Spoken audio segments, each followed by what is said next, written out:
Okay, folks, it's full on fall, and to me that means apples. So we're gonna make the Jack Rose cocktail that features a mostly forgotten spirit, Applejack.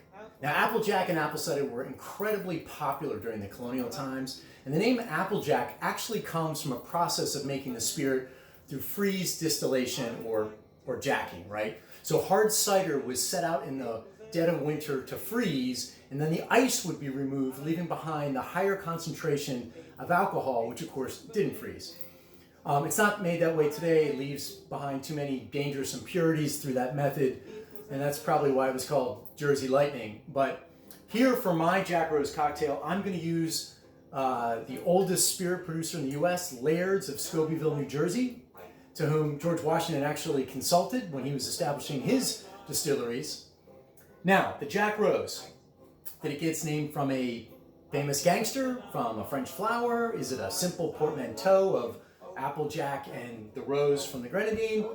Who really knows? But we do know that this was once an incredibly popular and important cocktail, and one of the 6 classic cocktails according to David Embury, favored by FDR and Bogart and Hemingway, who included it in The Sun Also Rises, in a scene where Jake Barnes downs a few of these at the Hotel Crillon in Paris, waiting for Lady Brett Ashley to arrive, who never does, of course.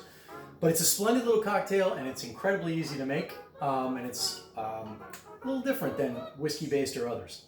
So what it calls for is 2 ounces of our Applejack straight into our shaker there. Then we've got 3/4 of an ounce of freshly squeezed lemon juice as well. And then we've got a 1/4 ounce of our grenadine. You could make your own. I'm using Rose's. It's, I think, pretty good. I'm not such the chef.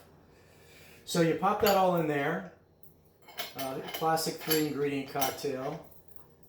Over ice, and you shake this puppy until it is really, really, really cold.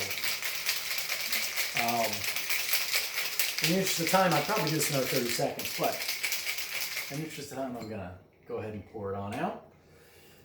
You strain it into a cocktail martini type glass, and then it usually calls for a lemon wedge, but given the holiday season, or the fall season, I should say, I'm going to garnish it with a little apple wedge. So there you have the Jack Rose cocktail. I don't spill it on myself. Cheers to fall. And that is splendid.